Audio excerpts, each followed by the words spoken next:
예, 안녕하세요. 저는 국립암센터에서 유방암 환자분들 치료를 같이 하고 있는 정소연이라고 합니다.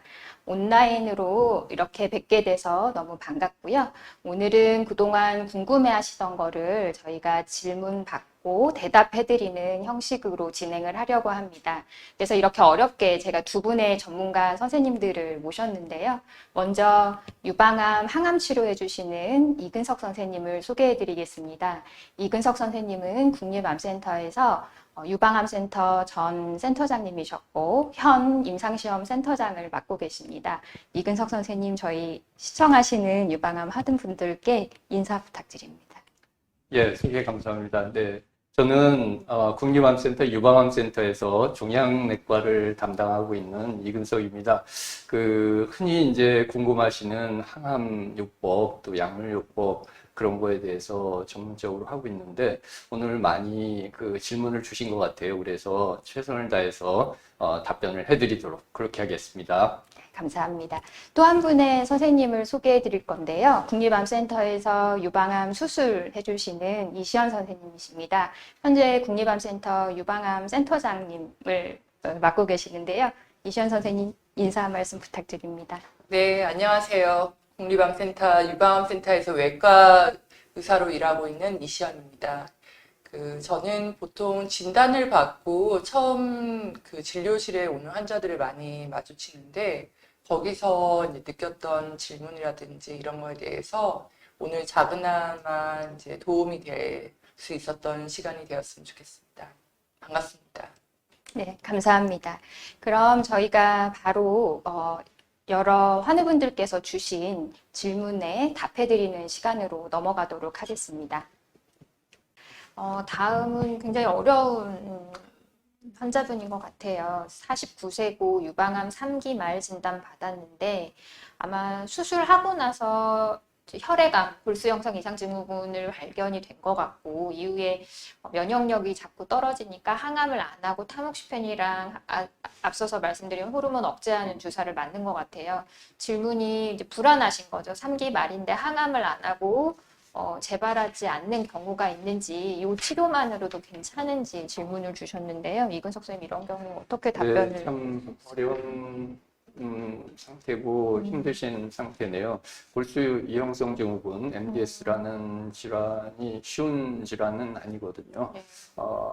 근데 이 항암을 하기는 어려운데 지금 타모xifen 하고 호르몬 주사 치료를 받고 있다는데 그 치료가 상당히 또 좋은 치료입니다. 그래서 비록 3기 말이라 재발 확률이 높기는 하지만 이 치료를 열심히 잘 하시면 많은 경우에서 재발을 잘 안 하고 이 치료가 잘 될 수 있거든요. 그러니까는 그 치료를 열심히 잘 하시고 또 생활 습관이라든지 그런 거를 즐겁게 하셔서 마음 즐겁게 지내시고 운동도 하시고 그렇게 즐겁게 하셔서 재발을 줄일 수 있는 활동들을 하시는 게 좋을 것 같습니다.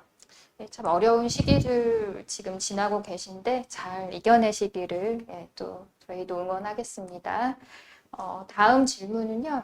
54세 환자분이시고 호르몬 수용체 양성, 헐트 음성 3기여가지고 선행항암을 먼저 하셨던 것 같습니다. 그리고 수술하고 나서 수술한 조직에서 봤더니 이번에는 호르몬 수용체 양성, 헐투가 음성이었던 게 양성으로 바뀌어서 3중 양성으로 바뀌었다고 들으셨는데 이런 경우에 암 타입이 바뀐 거 아닌가? 그러면은 나는 걱정해야 되는 거 아니냐? 이후에 치료 과정은 어떻게 하면 좋겠습니까? 라고 질문을 주셨는데요.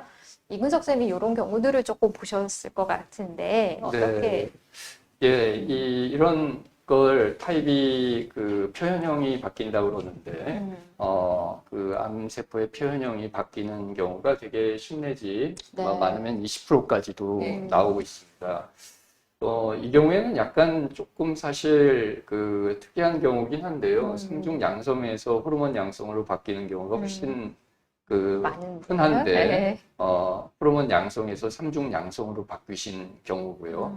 이 경우에 아마 추측을 하자면 암세포에는 다형성이라고 그래서 여러 암세포가 그 암이라고 한마디로 하지만 암세 특성이 다른 여러 암세포가 섞여 있는 경우가 있고요. 조직 검사를 맨 처음에 했을 때 허투 양성 부위가 적은 부위가 조직 검사가 되지 않았을까 하는 네. 추측도 되기는 합니다. 그래서 어쨌거나 선행 항암을 하고 수술을 했는데 이제 그 호르몬 수용체도 나왔지만 허투 수용체가 없다가 나온 거죠. 이 경우에는. 그런 경우에 여기 적어주셨지만 아마 주치 선생님한테 표적 치료를 권유를 받으셨을 겁니다. 이게 다행인 게 이렇게 되지 않았으면 모르고 이제 지나가서 표적을 받으셨어야 되는 분인데 표적을 안 하고 넘어가게 되면 재발 위험이 높아지는 거죠. 그러니까는 이렇게 삼중 음성으로, 아니 삼중 양성으로 표현형이 정확하게 또 나왔기 때문에 좋은 치료를 추가를 하실 수 있다는 점에서 다행이고, 오히려 염려를 하실 게 아니라 이렇게 좋은 치료를 하시게 돼서 더 잘 됐다는, 실제로 잘 된 거거든요. 표적 치료를 하게 되면 재발을 훨씬 더 줄일 수 있기 때문에 즐겁게 생각을 하시면 되는 좋은 결과라고 판단이 됩니다. 네, 이제 남아있는 치료들도 또 열심히 잘 받으셔야 될 것 같습니다. 네. 다음 질문은요. 유방암 2기로 수술하고 항암하고 허셉틴, 호르몬 지금 3주에 한 번 아마 네. 표적 치료하고 계신 것 같아요. 기억력이 떨어지고 저랑 비슷하신 거예요. 기억력이 자꾸 떨어지고 한 이야기를 계속 반복하는 증상이 있는데 이게 이제 약이 독해서 나타나는 일시적인 증상인지 계속돼 남은 평생을 가는 건지 이렇게 제가 우스개로 질문 드렸지만 진짜로 기억력이 많이 떨어져서 고민하시는 분들이 있거든요. 네, 예. 이거는 어떻게 네. 이게 이제 항암하신 다음에 이렇게 기억력이 떨어지시는 분들이 있습니다. 그렇지만 그때가 여러 가지 요소가 항암 자체만은 아니고 또 그 시점이 또 폐경이 되는 시점이기도 해서 폐경되면서 여성분들이 기억력이 또 많이 떨어지긴 하거든요. 그런 거랑 겹쳐서 같이 조금 더 심하게 나타날 수도 있고 그런데 대개 이제 항암에 의한 거는 최대 한 6개월 정도까지가 조금 심한 기간으로 알려져 있습니다. 그래서 그 시간이 지나면 천천히 회복되는 양상을 보이거든요. 그러니까는 어떻게 해야 되냐면 그때 내가 너무 기억력도 떨어지고 그런 느낌이 있다 그러면 깜빡깜빡하고 여러 기억이 안 나죠. 그러면 어떻게 해야 되냐면 이 기억을 하려고 노력을 많이 하시고 많이 암기하려는 노력을 하시면서 또 메모하는 습관을 가지셔야 됩니다. 그렇게 메모하고 또 저는 가끔 그런 분들한테 구구단 외우라는 말씀도 드리기는 하는데 네. 그렇게 머리를 자꾸 쓰는 연습을 하시고요. 플러스에서 우리가 이 유방암 재발 줄이는데 유산소 운동이 아주 좋거든요. 유산소 운동을 하셔야 되는데 유산소 운동이 이런 기억력 회복하는 데도 많이 도움이 됩니다. 그래서 그런 운동도 하시고 기억력을 촉진시키기 위해서 메모하는 습관, 기억하는 습관 가지시는 게 제일 좋겠는데 하나 주의해야 될 게 있어요. 전 슬라이드 한번 보실까요? 보시면 이분이 허투 양성 유방암이고 이런 증상이 나타나시는 거거든요. 이런 경우에는 단순히 그러면 항암 때문에 일시적인 그런 기억력 저하가 아닐 수도 있거든요. 이런 증상이 계속되면 뭘 또 생각을 해야 되냐면 뇌전이가 있는지를 또 생각을 하셔야 됩니다. 그래서 아직 히스토리를 봐서는 아니신 것 같긴 한데 시기적으로. 네. 혹시라도 증상이 계속되면 뇌전이를 의심하고 뇌전이에 대한 MRI라든지 검사를 하는 것도 고려를 할 수는 있겠습니다. 다양한 경우의 수를 또 설명을 해주셔서 감사합니다. 호르몬 양성 환자분들 중에서 간, 폐에 전이가 있는 분들 중에 어떤 분은 항암 치료를 받고 어떤 분들은 호르몬 치료를 받고 이렇게 하신다고 들으셨다고. 이게 본인이 생각할 때는 호르몬 치료가 훨씬 수월할 것 같은데 이런 치료 기준을 정하는 치료를 선택하는 기준이 있는지 질문을 하셨습니다. 어떤가요, 선생님? 네, 맞습니다. 이 질문하신 분 말씀이 맞아요. 세포독성 항암 치료보다 호르몬 치료가 훨씬 수월해서 더 좋은 치료고, 가급적이면 치료하는 입장에서도 그 항암 치료보다는 항호르몬 치료를 해드리고 싶거든요. 근데 지금 간 또는 폐에 전이가 있는 경우에는 과거까지는 이런 경우를 내장기관 전이라고 그래갖고 예후가 굉장히 안 좋은 거기 때문에 항암을 해야 된다 이렇게 알려져 있었습니다. 그래서 항암을 먼저 하는 게 맞는 치료였고요. 지금도 아직까지는 이게 맞는 치료긴 한데 이제 점점 그런 치료가 바뀌어가고 있습니다. 왜냐하면 CDK4/6 억제제라는 좋은 표적 치료가 나왔거든요. 그거랑 항호르몬을 같이 치료를 하는 경우에는 이렇게 간 또는 폐 같은 내장기관에 전이가 있는 경우에도 아주 좋은 효과를 보이기 때문에 항암을 안 하고 점점 이제 간 또는 폐에 전이가 있는 환자들도 그런 좋은 치료를 CDK4/6, CDK4/6 억제제를 사용하는 치료를 하는 게 이제 점점 우리나라에서도 확산이 되고 있습니다. 그래서 그런 치료를 권해드릴 수 있는데 하나 또 근데 무조건 그렇게 하는 건 아니고요. 간이나 폐에 전이가 있으면서 뭐 예를 들어서 간 기능 이상이 있다든지 그런 또 아니면 폐에 전이가 있으면서 숨이 찬 증상이 심하다든지 그런 경우에는 증상을 빨리 컨트롤하지 않으면 생명이 금방 위험하거든요. 그 경우에는 항암을 해야 됩니다. 아직까지. 그러니까 그런 거를 무조건 그렇게 하는 게 아니고 환자분 상태에 맞춰서 주치 선생님이 항암을 해야 되는 경우 아닌 경우를 정해 주시기 때문에 주치 선생님하고 상의해서 하되 현재까지의 이제 트렌드는 이런 세포독성 항암보다 더 훨씬 편한 CDK4/6 억제제를 이용한 CDK4/6 억제제 단독은 아니고 호르몬 치료를 같이 하는 거거든요. 그런 치료를 하는 게 좋은 치료로 계속 확산이 되고 있다는 말씀을 드릴 수 있을 것 같습니다. 확실한 건 유방암 분야의 치료제들이 굉장히 좋은 게 예. 많이 나오고 있어서 우리가 치료의 옵션이 굉장히 다양해지고 있다라는 게 너무 다행스러운 것 같습니다. 67세 환자분이시고요. 유방암 2기로 수술을 하셨고 양쪽 수술을 다 하셨네요. 지금은 정기적으로 검사를 받고 계신데 일주일 전에 아마 유방 촬영을 하신 것 같습니다. 거기에서 구조 왜곡 판정이라고 들었는데 이게 뭘 말하는 거고 이게 혹시 재발한 건지 뭐 치료를 받아야 되는 건지 이렇게 질문을 주셨거든요. 이런 경우 굉장히 많이 보실 것 같은데 어떠신가요, 선생님? 구조 왜곡이라는 거는요, 이제 여러 가지 상황이 있겠지만, 첫 번째는 이제 이 환자 같은 경우는 수술을 받았던 환자이기 때문에, 이제 뭔가 약간 자국이 보인다. 가능성은 첫 번째는 수술 자국일 가능성도 있고, 두 번째는 어떤 진짜 병이 있어서 그런 병으로 인하여서 유방의 촬영상의 음영이 약간 왜곡되어서 보인다라는 두 가지 가정을 할 수가 있습니다. 그래서 이것만 가지고서는 이 환자가 과연 구조 왜곡 판정 나온 부분이 수술 병변인지 아니면 어떤 병이 있는지를 알기는 되게 어렵고요. 뭐 이전에 이제 이 환자는 분명히 2년 전에 수술했으니까 정기적으로 분명히 검사를 하고 계실 테니까 이전에 필름 유방 촬영술 필름과 반드시 이제 변화도 살피셔야 되고 필요에 따라서 뭐 초음파도 반드시 하셔야 되는 걸로 판단이 됩니다. 뭐 환자분이 결정할 건 아니고 어떻게 보면 이제 계속 이제 정기적으로 체크하고 있는 주치 선생님과 상의를 해서 반드시 확인을 하시면 되는 문제라고 생각합니다.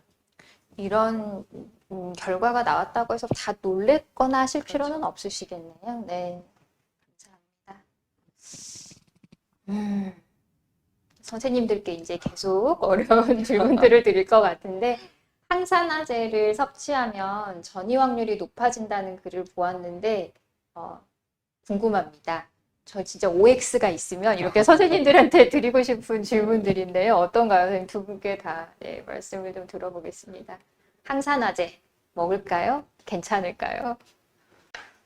비타민C 외에도 여러 항산화제들이 이제 좋다고 해서 뭐 혈관 건강에도 좋고 여러 좋다고 하는 약제들이 꽤 있습니다. 그걸 과연 드셔야 될까 문제인데, 항산화제가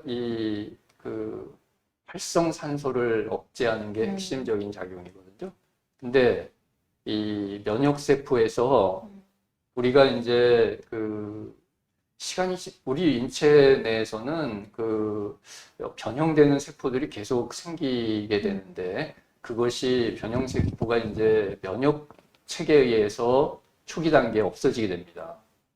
그 과정에서 큰 역할을 하는 게 면역세포에서 분비되는 활성산소고요. 그러면 그 활성산소를 억제하면 어떻게 되겠습니까? 오히려 암 발생률이 높아질 수 있겠죠. 실제로 여러 연구에서 항산화제를 드신 분들이 좋은 효과를 보려고 드셨는데 바라는 바와는 달리 뭐 여러 가지 암, 유방암도 포함해서 그런 암이 더 많이 생긴 게 확인된 연구 결과들이 있습니다. 그래서 항산화제 드시는 거는 권해드리지 않습니다. 항산화제도 종류들이 너무 많아가지고 선생님도 진료실에서 질문 많이 받으실 건데 어떻게 답변을 주시나요? 저는 뭐 이렇게 뭐 약간 이런 이제 추가적인 약들을 굳이 과연 먹어야 되는 것인가 이런 원론적인 질문에 오거든요. 맞아요. 저는 오히려 정말 우리가 처방해드리는 정말 검증돼 있는 데이터상에 나오는 약들을 제발 잘 때맞춰 복용하시길 정말 바랍니다. 네. 두 분께서 일관된 답변을 드렸으니까 충분한 대답이 되셨기를 바랍니다. 이제 질문들이 여러 가지가 있는데요. 암이 진단되고 나면은 즙 종류를 피하라고 해서 이렇게 피하고 있는데 계속 피해야 되느냐, 뭐 따뜻한 녹차를 마셔도 되느냐. 제일 많이 물어보는 게 환자분들 버섯 달인물, 뭐 칡즙 이런 거 많이 물어보시거든요. 그래서 이런 거 마셔도 되는지 뭐 꼭 암에 좋으려고 먹어야 할지 어떻게 할까요, 선생님? 자, 수술하기 전에 먹어야 되나요? 암 수술하려면은 체력이 비축이 좀 되어 있어야 되니까 자꾸 주위에서 뭘 갖다 주시거든요. 네. 그래서 그런 저런 이제 뭔가 뭔가 농축액 이런 것들은 이제 우리가 원치 않게 간 기능을 올리는 경우가 있을 수 있기 때문에 굳이 이제 정확히 알지 못하는 그런 성분의 것들을 고농축으로 먹는 거는 사실 저는 원하진 않습니다. 그래서 정말 잘못하면 간 기능이 높아서 뭐 수술 일정을 조금 뒤로 미룬다든지 그런 위험도가 있기 때문에 저는 뭐 이런 거를 굳이 일부러 찾아서 먹는 건 또 아니라고 생각하고, 대부분 또 이런 것들이 정말 정확한 효능이 밝혀지지 않고 환자의 이 약한 마음을 건드리는 대부분 비싼 것들이 대부분이에요. 그렇기 때문에 정말 이런 검증되지 않은 것들에 우리가 너무 의존을 하려고 하는 생각은 좀 버리시는 게 나을 것 같습니다. 항암 중에도 이런 걸 자꾸 드시려고 하시는 분들이 맞아요. 있는데 어떤가요? 네. 원래 드시지 말라고 해도 몰래 드시는 원래 드시는 분도 있고, 그래서 뭐 어느 날 검사를 해봤더니 방금 말씀하셨지만 간 기능 수치가 엄청 올라 있고, 그런 분들이 있거든요. 이 검증된 것만 해도 바쁜 세상이에요.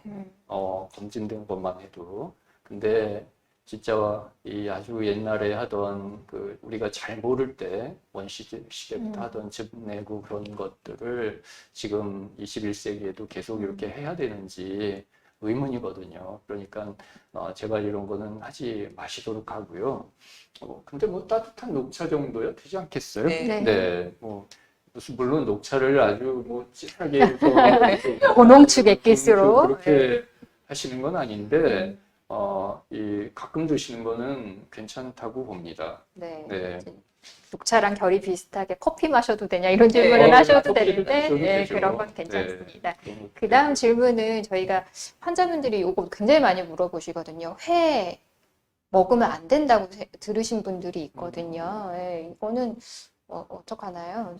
답변을 회 드셔도 될까요? 항암 주사할 때의 회 네. 음식에 대해서 한번 얘기를 하시면 될 것 같은데요. 그래요. 저기 항암할 때는 음. 이 면역이 좀 일시적으로 떨어지는 시간이 있거든요. 어.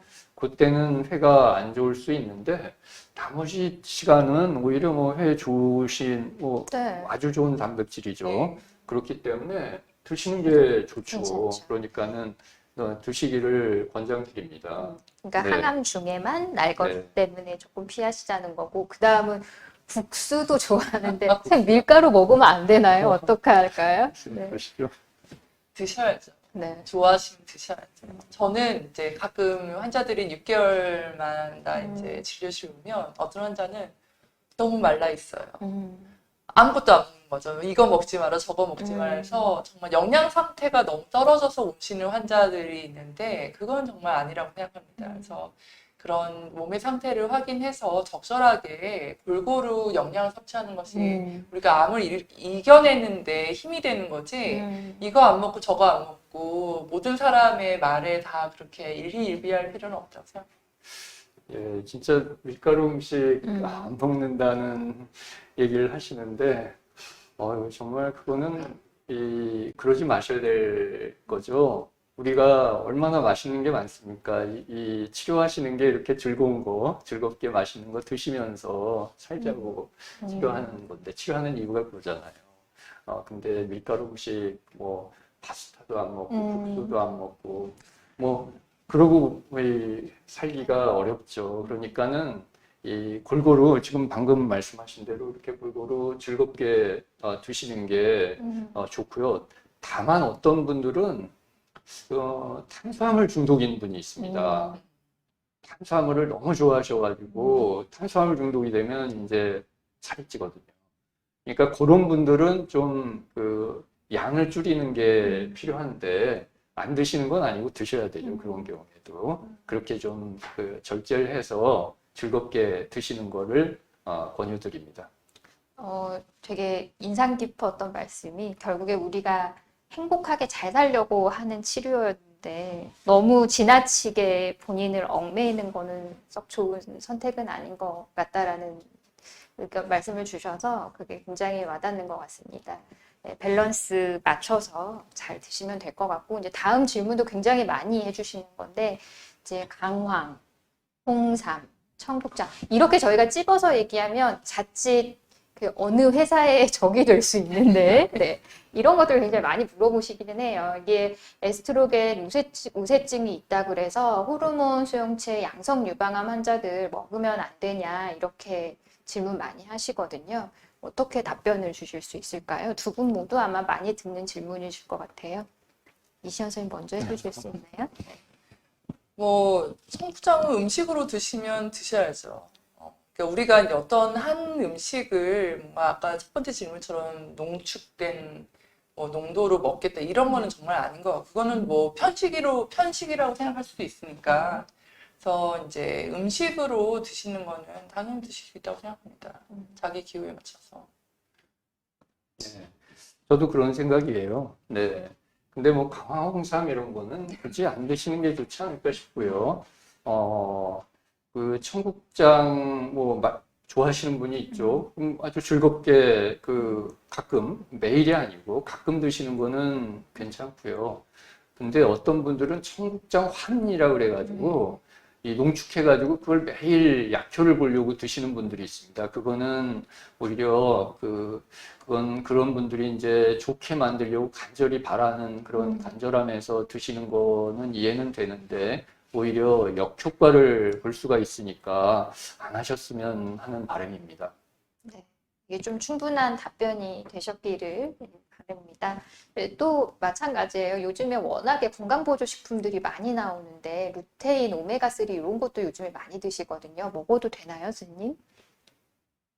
그러니까 이게 이제 먹어도 되나요라는 질문을 우리 환자들이 하면 과연 루테인, 오메가3는 혹시 먹었다가 제가 재발되는 건 아닐까 이렇게 질문을 바꾼다면 사실 이런 거를 이제 과연 우리 유방암의 재발에 미치는 영향을 확인하기는 대규모 연구가 필요하지만 할 수 없는 연구가 대부분이거든요. 그렇기 때문에 이제 그런 면에서는 뭐 일단 본인이 필요해서 뭐 먹고 싶다면 먹어도 되지만 굳이 이거 다 먹는 음식은 또 아니니까 좀 그렇게 받아들이시면 될 것 같습니다. 예, 그리고 저기 이 진료실에 이제 쭉 리스트를 적어오는 분들이 있어요. 요거 드셔도 되는지. 그 중에 이제 꼭 들어가는 게 루테인, 오메가3죠. 예. 근데 루테인하고 오메가3는 유방암 하고 유방암의 위험을 그렇게 최소한 올리지는 않는 것 같은 데이터가 충분하진 않지만 그렇기 때문에 드셔도 된다고 얘기를 하고 있습니다. 그러니까 뭐 유방암 때문에 이런 옵션이 아니라면 네. 드셔도 괜찮다 네. 정도로 마무리할 수 있을 것 같고요. 이제 이게 같이 진단받으신 분들끼리 모이면 이런 얘기 굉장히 많이 하시는 것 같아요. 고용량 비타민 앞에서도 답변을 주셨고 태반 주사 맞는데 이거 맞아도 되느냐고 물어보셨거든요. 네. 단호하게 답변 부탁드리겠습니다. 일단 저거에 대한 확연한 태반 주사의 효능이 밝혀진 것도 없고 그리고 그러니까 그렇다면 전혀 맞을 필요 없다고 저는 반대의 의견을 내고요. 대부분 저런 것이 밝혀지지 않은 효과에 비하여 또한 엄청 고가의 치료로 분명히 뭔가 이루어지고 있을 거라 생각이 들기 때문에 저는 사실 반대하는 입장. 네, 저도 뭐 단호히 반대하는 입장입니다. 네. 네.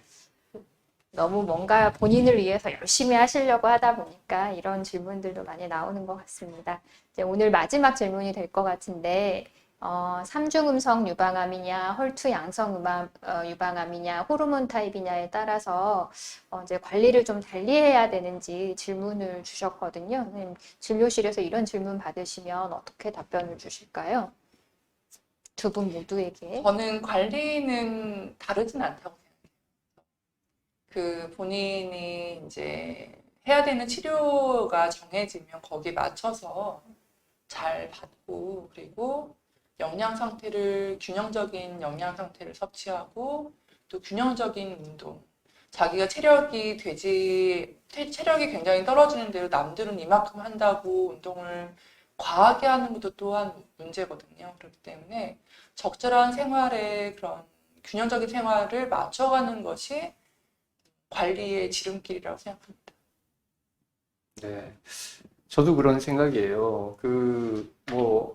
암세포 타입에 따라 그다음에 관리가 달라지는 건 아니고 가장 중요한 게 이제 규정된 치료를 철저히 잘 따라서 하는 거죠.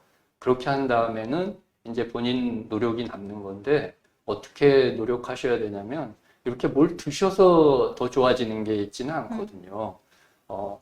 이 드시는 걸로는 더 예방을 할 수가 없다고 아시면 되고 지금 너무 과잉의 시대잖아요. 그런 먹는 그런 걸 너무 집착을 하지 마시고 그 시간에 어떻게 하면 이렇게 즐겁게 지내실 수 있는지 취미 활동도 하고 마음 즐겁게 지낼 일을 찾아서 하시고요. 또한 가장 중요한 게 방금 얘기하셨지만 운동입니다. 운동을 해서 꾸준히 체중도 유지하고 또 이 운동량을 유지하면 유산소 운동 유지를 하시면 그게 재발을 줄인다는 게 또한 잘 알려져 있거든요. 그러니까 운동 열심히 하시는 계획을 지금 이 순간 이후부터 좀 잡으시기를 바랍니다. 저희가 오늘 준비한 질의응답은 여기까지가 다인데요. 저희가 미리 주셨던 질문들에 대해서는 최대한 다 답변을 드리기 위해서 긴 시간 이렇게 진행을 했습니다. 충분하게 답변이 되었기를 바라보고요. 이제 마지막으로 저희 이근석 선생님, 이시연 선생님, 저희 유방암 한우분들과 가족분들께 응원의 한마디 부탁드리려고 합니다.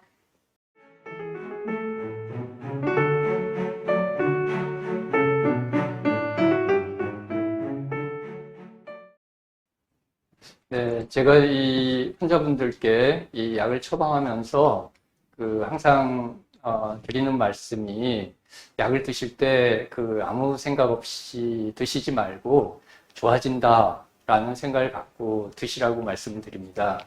좋아진다는 말이 그 흔히 생각하시듯이 진짜로 몸이 좋아지는 걸 얘기를 하는 거죠. 그렇지만 거기에는 더 큰 뜻이 숨어 있습니다. 이 뭐냐면 주변 분들이 좋아진다는 그런 뜻이에요. 그래서 자기 몸이 좋아지고 주변 분들이 좋아지면 얼마나 행복하시겠습니까? 이렇게 그 좋은 상태가 되라고 하는 뜻인데요. 그래서 이렇게 좋은 상태가 되도록 하는 이 신비한 힘이 있는 그 응원의 말씀을 제 가슴 속에서 꺼내서 보여드리도록 그렇게 하겠습니다.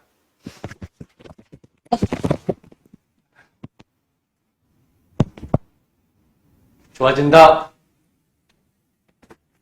예, 어떠십니까? 그 몸이 좋아지고 또 갑자기 이 주변 분들 평상시 좋으시지만 약간 뭐 마음에 안 들으셨을 수도 있겠는데 주변 분들이 이렇게 좋아지기 시작하는 걸 느끼지 않으십니까?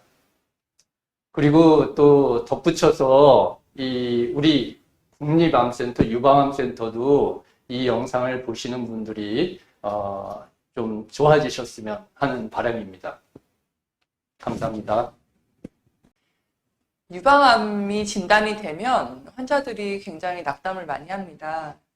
그런데 이제 생각을 해보면 유방암은 굉장히 치료법들이 잘 정립이 되어 있고 또한 치료법에 그런 선택할 수 있는 선택지가 굉장히 많은 치료라고 생각을 합니다.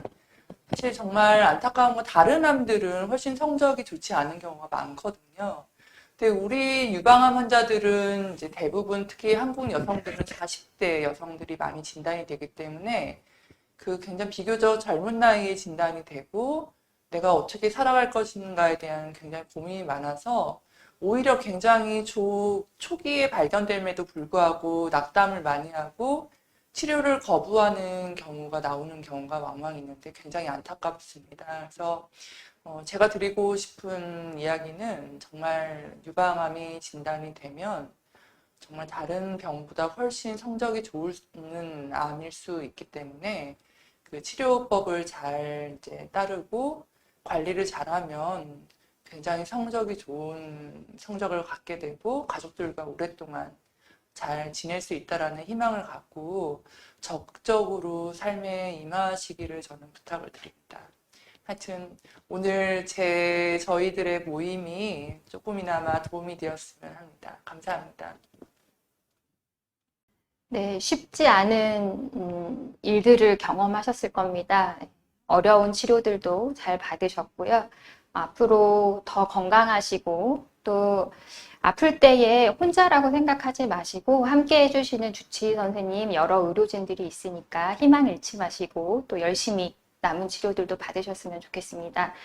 코로나 상황에서 이 어려움을 잘 이기시고 또 행복한 시간 만드시기 바랍니다. 화이팅! 즐거운 시간이 되셨는지 모르겠습니다. 오늘 저희는 여기까지 하는 걸로 하고요. 다음에 또 좋은 기회에 다시 찾아뵙겠습니다. 그럼 여러분 안녕히 계세요. 예, 감사합니다. 감사합니다.